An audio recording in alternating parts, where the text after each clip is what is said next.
तो आदाब, नमस्कार, गुड इवनिंग, सत श्री अकाल। एक बार फिर आप तमाम लोगों का स्वागत है क्राइम तक की कहानी के इस एपिसोड में। उम्मीद है पूरी फैमिली अच्छी होगी। आज की कहानी से पहले एक सोच, एक सवाल। अक्सर मैं भी सोचता हूँ, मुझे लगता है आप लोग भी सोचते होंगे। बचपन से चाहे दोस्त हों, घर वाले हों, रिश्तेदार हों, पड़ोसी हों, एक बात हम लोग हमेशा सुनते आए कि यार उसने उसको शराब दे दिया, बद्दुआ दी। क्या श्राप और बद्दुआ वाकई काम करता है? कई बार लड़ाई होती है, गुस्सा होता है आदमी एक दूसरे से, अलग अलग रिश्तों में होता है। और मैंने खुद कई बार तो सुना है अजीब अजीब बद्दुआ देते हुए लोगों को। और मुझे लगता है कि ये शायद हम सभी इस दौर से गुजरे होंगे जब ऐसी बातें होती हैं, झगड़ा होता है तो लोग कहते हैं और बहुत बुरी बुरी बद्दुआएं देते हैं, श्राप देते हैं। लेकिन क्या वो श्राप और बद्दुआएं पूरी हो जाती हैं? अगर नहीं तो क्यों? और होती हैं तो फिर क्या सामने वाले में इतना दम, इतना ताकत है कि उसकी कही भी बात पूरी हो जाए? क्योंकि अगर ऐसा है तो फिर मुझे लगता है वो इंसानों की कैटेगरी में तो आएगा नहीं, फिर तो वो देवता, फरिश्ता, महात्मा उसकी कैटेगरी में आएगा। कई बार ये भी कहा जाता है यार ऐसा मत बोलो, पता नहीं क्या बात है, सच हो जाए। ये भी अक्सर सुनने में आता है। तो क्या वाकई ऐसा भी होता है? तो बहुत सारी ऐसी चीज़ें हैं जिसको लेकर हमेशा एक उलझन होती है कि यार किसी की बद्दुआ, किसी का श्राप क्या वाकई पूरा हो सकता है? वो इसलिए भी है क्योंकि आप छोटी मोटी लड़ाइयों, झगड़ों को छोड़ दीजिए, हमारे इर्द गिर्द जो होता है ऐसी कहानियाँ भरी पड़ी हुई है। मैंने इसी क्राइम तक में आपको कई ऐसी हवेली की, खंडर की अलग अलग कहानियाँ सुनाई जिसमें शापित जगह है, श्राप दिया गया, बद्दुआएँ दी गई हैं। जैसे कुलधरा गांव ले लीजिए आप, जैसलमेर के पास जो है राजस्थान में, कि एक रात में सारे वो चले गए थे पालीवाल ब्राह्मण वहाँ से, और श्राप दे गए कि ये दोबारा कभी बस्ती नहीं बसेगी। और आज भी वो बस्ती नहीं बसी। कई ऐसी हवेलियों का राज है कि जाओ यहाँ पे अब ये वीरान हो जाएगा, वो हवेलियाँ वीरान हो गई। एक और अभी हाल में कहानी थी, एक सन्यासी ने बद्दुआ दे दी थी कि ये इलाका कभी नहीं बसेगा, जो वो वहाँ पे एक खंडर हवेली थी, तो उसके पीछे भी यही कहानी है, और जो भी यहाँ होगा पत्थर का हो जाएगा। तो अजीब अजीब सारी कहानियाँ श्राप और बद्दुआएं से जुड़ी हुई हैं, और जिसके बारे में लोग दावे भी करते हैं। लेकिन फिर घूम फिर कर ये आता है कि क्या वाकई ये सारी चीज़ें सच होती हैं, सही होती हैं? ये सारे सवाल, ये जो सारी मैं अभी बाउंड्री खींच रहा था, वो इसलिए कि जो आज की कहानी है वो एक श्राप से जुड़ी हुई है। 400 साल पुरानी एक श्राप, जिसके मानने वाले मानते हैं, यकीन करते हैं और कहते हैं कि 400 साल बाद जाकर वो श्राप अब ख़त्म हुआ, वो बद्दुआ अब ख़त्म हुई और अब सब कुछ ठीक हो गया है।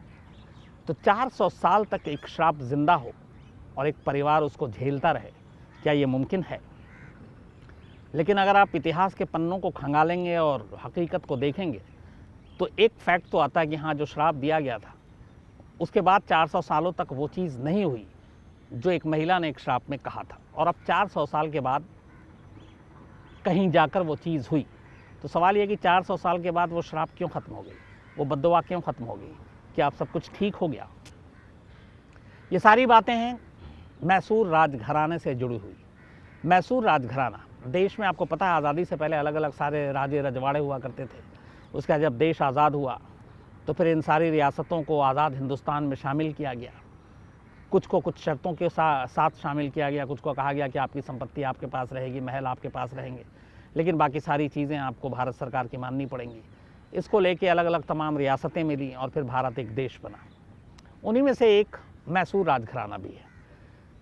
लेकिन मैसूर राजघराने की खासियत दूसरी, हिंदुस्तान के भी जो बाकी राजघराने हैं, आज भी वहाँ पे राजशाही एक दूसरे अंदाज में है। आप में से बहुत सारे लोग जानते होंगे कि जो दशहरे का त्यौहार है, तो सबसे धूमधाम से और सबसे बड़ा दशहरा हिंदुस्तान में मैसूर का दशहरा बहुत मशहूर है। और उसकी वजह यह है कि उस दिन वहाँ के शाही महल में बाकायदा वहाँ के जो राजा है मैसूर राजघराने के, वहाँ की जो रानी है, वो शाही पोशाक में राजा और रानी बनकर बाकायदा पालकी और उसमें पूरी जो उनकी सवारियाँ होती हैं और उनके जो लोग होते हैं उनके साथ वो बाहर निकलते हैं, और एकदम एक राजशाही ठाट बाट सब कुछ देखने को मिलता है आज के दौर में भी, आज़ाद हिंदुस्तान में भी। तो मैसूर का दशहरा भी बहुत मशहूर है, और ये कहानी उसी मैसूर के राजशाही परिवार की है। इस वक्त जो मैसूर में राजा हैं, उम्र ज़्यादा नहीं है, शायद 23 या 24 या 25 साल है जो अभी वो राजा बने हैं। और ये मैसूर राजघराने के 27वें राजा हैं। इनका नाम है यदुवीर कृष्णदत्त वडियार। असल में ये वडियार राजशाही परिवार से जुड़े हुए सारे लोग हैं और पिछले 400 या उससे ज़्यादा सालों से मैसूर पे वडियार शाही परिवार का ही कब्जा है। तो अभी मई 27, 2015 में मैसूर के 27वें राजा बने यदुवीर कृष्णदत्त वडियार। ये अमेरिका में पढ़े लिखे एक नौजवान तेज तर्रार, और ये इसलिए बने क्योंकि जो इनसे पहले वहाँ पे राजा थे श्रीकांत दत्त नरसिंह राज वडियार, उनकी 2013 में मौत हो गई थी। उनकी मौत के बाद से ही ये बड़ा एक इशू उठा कि अगला राजा कौन होगा। उसकी वजह ये थी कि श्रीकांत दत्त वाडियार की कोई औलाद नहीं थी, तो अब किसे राजा बनाया जाए। तो श्रीकांत दत्त वाडियार की जो बड़ी बहन है, उनके बेटे को इन्होंने गोद लिया था, इन्होंने और इनकी पत्नी ने, जो कि यदुवीर कृष्णदत्त है। और श्रीकांत की मौत के बाद यदुवीर, जो उनकी बहन के बेटे थे जिनको उन्होंने गोद लिया, दत्तक पुत्र थे, वो मैसूर के अगले राजा बने 2015 में। राजा बनने के बाद उनकी शादी हुई, और इस शादी के बाद जो कुछ हुआ, यदुवीर कृष्णदत्त, ये कहानी वहीं से जन्मी है। तो 2015 में यदुवीर राजा बनते हैं, उसके बाद शादी होती है। कुछ वक्त पहले ही यदुवीर की पत्नी एक बेटे को जन्म देती है। अब आप कहेंगे कि इसमें बड़ी बात क्या है, शादी हुई, बच्चा होगा। लेकिन मैसूर शाही परिवार, वाडियार राजशाही वंश में किसी राजा का बेटा जो पैदा हुआ, ये करिश्मा, ये करामात 400 साल के बाद हुआ। 400 साल, 400 ईयर्स। और जो आखिरी बार यहाँ पे शाही परिवार में किसी बेटे ने जन्म लिया था, वो 1600 में हुआ था। 1610 और 12 की बात है शायद, तो 1612। तो आज हम 2021 में हैं, तो करीब 409 साल, एग्जैक्ट देखें तो 409 साल के बाद या 408 साल के बाद मैसूर राजशाही परिवार में एक बेटे का जन्म होता है। अब यहाँ पे दो सवाल हैं। पहला कि 400 साल में जब शाही परिवार में कोई बेटा पैदा ही नहीं हुआ, तो फिर 27वें राजा यदुवीर कैसे बने? इनसे पहले कौन राजा हुआ करते थे? तो ये पहला सवाल है। तो इसका जवाब ये है कि 1612 में मैंने जैसे बताया कि शायद आखिरी बार हुआ था, उसके बाद कोई बेटा पैदा नहीं हुआ किसी भी राजा को मैसूर के। उसके बाद से शाही परिवार इस तरीके से चला, और जो भी राजा बने, वो जितने भी राजा बने, वो सब दत्तक पुत्र थे, यानी कि गोद ले हुए। अलग अलग राजाओं ने अलग अलग वक्त में अपने ही रिश्तेदारों के किसी बेटे को गोद लिया। किसी ने भतीजे को लिया, किसी ने भांजे को लिया। तो इस तरीके से परिवार के ही लोगों में से किसी एक को गोद लिया गया, और फिर गोद लेने के बाद उसे राजा घोषित कर दिया गया। मतलब वहाँ के जो राजा और रानी बने, उनकी अपनी औलाद 1612 के बाद कोई राजा नहीं बना, बल्कि सारे गोद लिए हुए बेटे ही बने, और वो उनके अपने रिश्तेदारों के गोद लिए हुए बेटे थे। अब ये पहली बार हुआ है करीब 408 साल के बाद, जब मैसूर के शाही ख़ानदान में राजा के घर एक बेटा यानी राजकुमार पैदा हुआ है, और आने वाले दिनों में वो बड़ा हुआ, तो शायद अगला राजा वो बनेगा। और 400 साल के बाद ये इतिहास बनेगा कि एक राजा का बेटा जिसने राजा के घर में ही जन्म लिया, वो मैसूर का राजा होगा। तो पहले सवाल का जवाब ये कि 400 साल तक अगर बेटा नहीं हुआ तो ये राजशाही कैसे चल रही थी? तो जवाब ये है कि अब तक गोद लेकर ये सारा काम हो रहा था। गोद लेने के बाद ही राजा बनते थे। यहाँ तक कि यदुवीर कृष्णदत्त जो है, ये भी आपको जैसा बताया कि ये गोद लिए हुए थे। इससे पहले जो श्रीकांत दत्त थे, जिनकी 2013 में मौत हुई, वो भी गोद लिए हुए थे। श्रीकांत से जो पहले राजा थे, वो भी गोद लिए हुए थे। अब शायद आने वाले वक्त में जो राजा बनेगा, वो राजा का अपना बेटा होगा। तो पहले सवाल का जवाब तो ये हो गया। अब दूसरा सवाल कि जो शराब और बद्दुआ से कहानी शुरू की थी, और 400 साल तक एक शाही परिवार में एक राजा के घर बेटा पैदा नहीं होता है, इसका उस शराब से क्या लेना देना, और इस शराब की हकीकत क्या है? तो इसको लेकर एक कहानी जो पूरे वाडियार फैमिली में, मैसूर में हर एक कोई जानता है। और इसके कुछ सबूत भी हैं। और इसकी जो कहानी है वो ये है कि 1610 और 12 में उस वक्त मैसूर के जो राजा थे, राजा वाडियार, उन्होंने अपने पड़ोसी राज्य श्रीरंगपट्टनम पर हमला बोल दिया। मैसूर के राजा ने श्रीरंगपट्टनम पर लड़ाई चली, दोनों राज्यों में काफ़ी टाइम तक लड़ाई चली, लेकिन इस लड़ाई में मैसूर की जीत हुई, राजा वाडियार की जीत हुई और उन्होंने श्रीरंगपट्टनम के जो राजा थे, तिरुमला राजा, उनको हरा दिया। तो जंग जीत गए और लड़ाई में हार हुई उधर दूसरी तरफ। तो जब हार हुई तो वो राजा जो है अपनी पत्नी, जिनका नाम था अलामेलम्मा, उनको लेकर एक तलक्कड़ नाम की जगह है, वहाँ जाकर रहने लगे, क्योंकि श्रीरंगपट्टनम वो हार चुके थे मैसूर से। तो अपनी जान बचाने के लिए और बाकी चीज़ों के लिए उन्होंने वो राज्य छोड़ा और एक दूर जाकर तलक्कड़ नाम की जगह पे राजा अपनी रानी के साथ रहने लगे। लेकिन कुछ समय के बाद ही राजा की मौत हो गई। उनकी मौत के बाद अब उनकी पत्नी जो थी अलामेलम्मा, वो अकेली थी और उनके पास काफ़ी बड़ा ख़जाना था। जब वो जंग में हारी मैसूर से तो वो अपने सारे जेवरात, जो भी उस वक्त सोने चांदी हीरे के, वो अपने साथ ले गई थी और उसके बाद वो अपने साथ ले गई और इसको ले जाकर उन्होंने वहाँ एक मंदिर में रखवा दिया। और इस मंदिर में रखवाने का मकसद ये था कि आगे कभी ये ख़जाना काम आएगा, रियासत वापस आएगी तो देखा जाएगा, तो उस मंदिर में इसको रखवा दिया। अब उस वक्त तक इस ख़जाने के बारे में चर्चा होनी शुरू हो गई थी। मैसूर के राजा ने इस ख़जाने को पाने के लिए फिर से वहाँ पर हमला किया और अलामेलम्मा से कहा कि वो ख़जाना उनके सुपुर्द कर दें, क्योंकि वो लोग जंग हार चुके हैं। पर वो मानी नहीं ख़जाना लौटाने के लिए। तो फिर मैसूर के राजा वाडियार ने अपनी सेना भेजी और सेना भेजकर उनसे कहा कि ये सारे आप जो जेवर हैं, जो भी आपके पास अनमोल चीज़ें हैं, वो सब दे दीजिए। लेकिन श्रीरंगपट्टनम की महारानी, उन्होंने इस ख़जाने को देने से फिर इनकार कर दिया। अलामेलम्मा ने जब सैनिक वहाँ पहुँची तो उन्हें लगा कि अब ये लोग जबरन इस ख़जाने को ले जाएंगे। तो ख़जाने को अपने सामने लुटते हुए देखने से पहले उन्होंने ये तय किया कि वो अपनी जान दे देंगी और उन्होंने एक कावेरी है वहाँ पे, उसमें छलांग मार दी अलामेलम्मा ने और छलांग मारकर अपनी जान दे दी। लेकिन छलांग मारने से पहले मैसूर के राजा के जो सैनिक और वहाँ पे सेनापति सब आए हुए थे, उन लोगों से उन्होंने एक लाइन कही और ये लाइन एक श्राप थी। उन्होंने कहा कि जिस तरीके से जंग जीतने के बाद हमारे ख़जाने पे नज़र डाली और फिर अब तुम लूटने आए हो, मैं अपने जीते जी तो नहीं दूंगी, मैं तो मर रही हूँ, लेकिन एक श्राप देकर जा रही हूँ कि तुम्हारे शाही परिवार में अब कभी कोई चिराग नहीं जलेगा, कभी तुम्हारे वंश को आगे बढ़ाने वाला कोई बेटा नहीं आएगा और तुम्हारा वंश यूं ही ख़त्म हो जाएगा, तुम्हारे यहाँ औलाद पैदा नहीं होगी। ये उनका श्राप था कि जो भी राजवंश सत्ता पे बैठेगा वो संतान विहीन होगा, यानी उसकी औलाद नहीं होगी, वो पैदा नहीं कर पाएगा। ये जो अलामेलम्मा है, इनका श्राप था।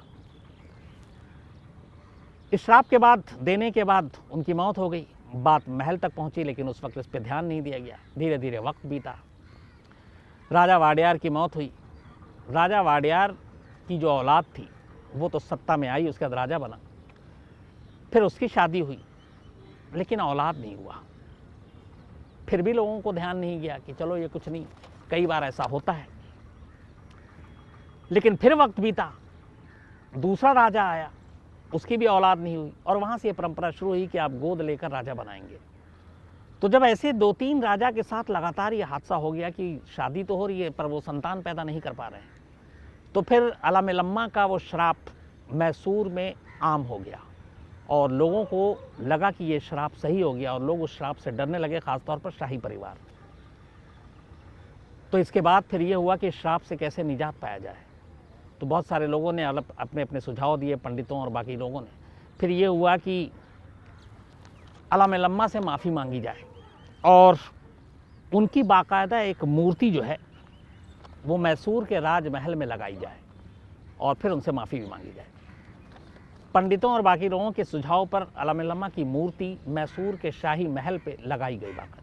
ये मूर्ति आज भी है और ये मूर्ति ही इस कहानी को जिंदा रखती है, क्योंकि एक ऐसा राज्य, एक दुश्मन राज्य जहाँ पे हमला किया मैसूर के राजघराने के सैनिकों ने, उसे जीता और वहाँ की महारानी की मूर्ति अपने महल में लगाई, एक पराजित महारानी की। और वो महारानी जिसने नदी में छलांग लगाकर अपनी जान दी और मैसूर शाही परिवार को एक श्राप दिया कि तुम्हारे यहाँ आगे कभी कोई संतान पैदा नहीं होगा। तो इस मूर्ति को लगाया गया, लेकिन उसके बावजूद कोई फ़ायदा नहीं हुआ।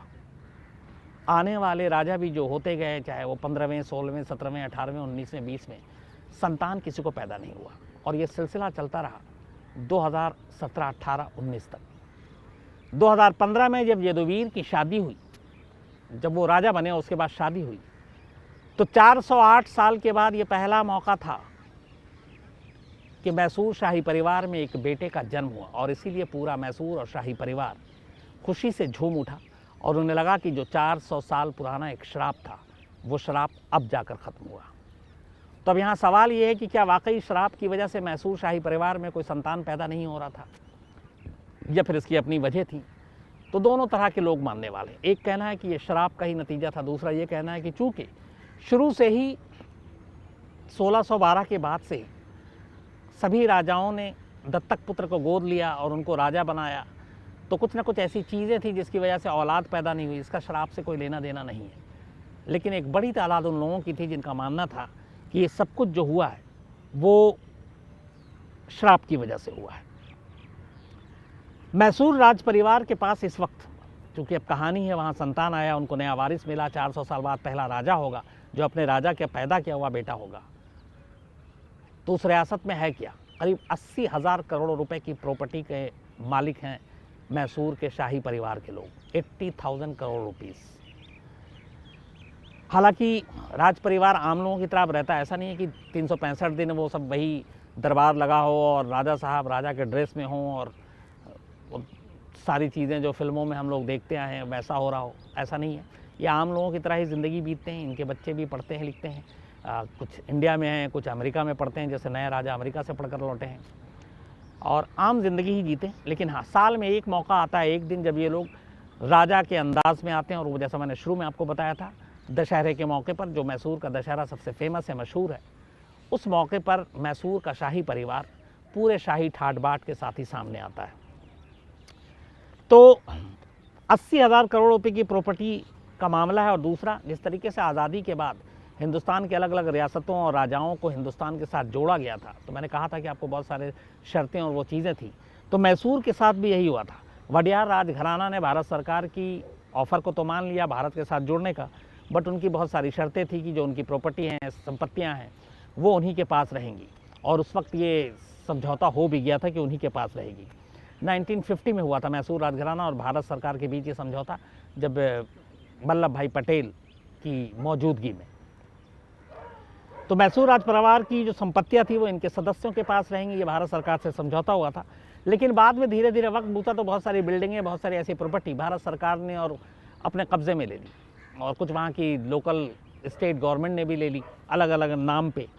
और ऐसी बहुत सारी प्रॉपर्टी जो दोनों सरकार और शाही परिवार के बीच में झगड़े की वजह है, करीब 40-50 साल से कोर्ट में, और ऐसे कहते हैं दर्जनों मामले हैं प्रॉपर्टी को लेकर जो शाही परिवार ने ठोक रखा है केस सरकार के खिलाफ, चाहे वो भारत सरकार हो या फिर